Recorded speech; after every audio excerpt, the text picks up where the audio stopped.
Assalamualaikum warahmatullahi wabarakatuh. Saya Hari Muhammad Fahlevi, berasal dari Fakultas Hukum, dengan judul penelitian penerapan pajak bumi dan bangunan atas penguasaan tanah rempang oleh masyarakat di atas hak pengelolaan Badan Pengusahaan Batam dan implementasinya di Kecamatan Galang, Kota Batam dihubungkan dengan Undang-Undang Nomor 5 Tahun 1960 dan Undang-Undang Nomor 1 Tahun 2022. Dalam prakteknya, tanah merupakan aspek yang paling penting dalam kehidupan masyarakat dan bernegara karena eksistensi sebuah negara ada karena tanah dan masyarakatnya yang berpijak pada suatu bidang tanah atau permukaan bumi. Dari tanah tersebut, negara mengatur dan memiliki hak menguasai berdasarkan konstitusi negara. Dalam pelaksanaannya, konstitusi negara dapat dilimpahkan atau diserahkan kepada badan pemerintah atau non pemerintah. Nah, dari penyerahan tersebut lahir hak pengelolaan atas tanah yang dapat berasal dari tanah negara dan tanah wilayah. Selain adanya hak atas tanah, ada juga pajak bumi dan bangunan selaku kewajiban dari orang atau badan yang menguasai atau memiliki tanah, yaitu kewajiban pembayaran pajak bumi dan bangunan. Namun prakteknya seringkali tanah yang sudah diberikan hak pengelolaan oleh pemerintah tidak langsung digunakan atau dimanfaatkan, sehingga tanah tersebut akhirnya dimanfaatkan oleh pihak lain dalam jangka waktu yang lama, sehingga dampaknya menimbulkan permasalahan.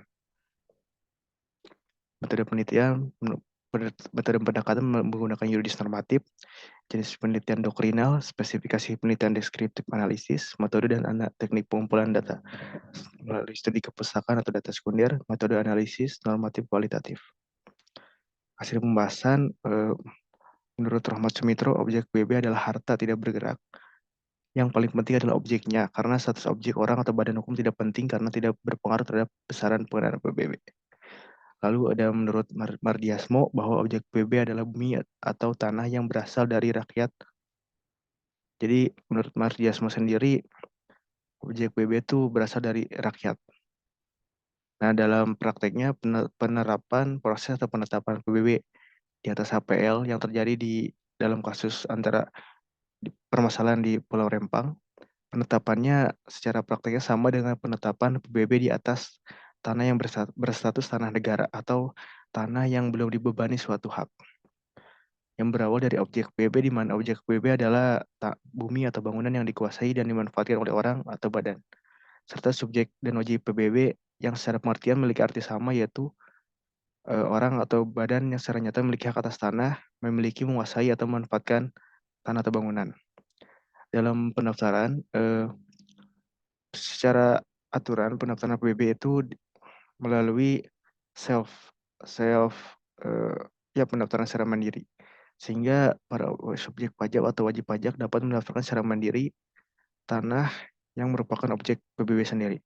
Namun karena di Indonesia pendaftaran belum secara sempurna, pendaftaran mandiri secara sempurna belum bisa dilakukan, Direktorat Jenderal Pajak dapat melakukan pendataan. Nah, kemudian ditulis dalam SPOP. Nah, SPOP merupakan surat formulir objek pajak. Lalu setelah data sudah sesuai dengan objek dan subjek sendiri, SPOP tersebut, maka akan keluar SPPT atau surat pembayaran pajak. Nah, dalam Pulau Rempang sendiri, penyebab terjadinya PBB di atas hak pengelolaan diakibatkan oleh adanya dua lembaga, yaitu BP Batam selaku pemegang HPL dan pemerintah Kota Batam selaku pemerintah otonom, pelaksanaannya secara otonom, sehingga terjadi miskomunikasi atau tidak adanya kolaborasi di antara keduanya, sehingga penetapan PBB atas HPL bisa terjadi di Pulau Rempang. Dampaknya di Pulau Rempang, masyarakat yang menempati Pulau Rempang menganggap bahwa pengenaan PBB sebagai bukti penguasaan atau bukti mereka atas penguasaan mereka di Pulau Rempang. Sementara pemerintah tidak mengakui PBB sebagai bukti kepemilikan tanah karena PBB merupakan kewajiban pajak atas tanah. Sehingga peneliti menyarankan kepada pemerintah atau memiliki kesimpulan bahwa masyarakat di Pulau Rempang memang seharusnya tidak dikenakan PBB karena tidak memiliki hak atas tanah yang berada dalam UPA seperti hak guna bangunan, hak milik, hak guna usaha, dan hak-hak lainnya.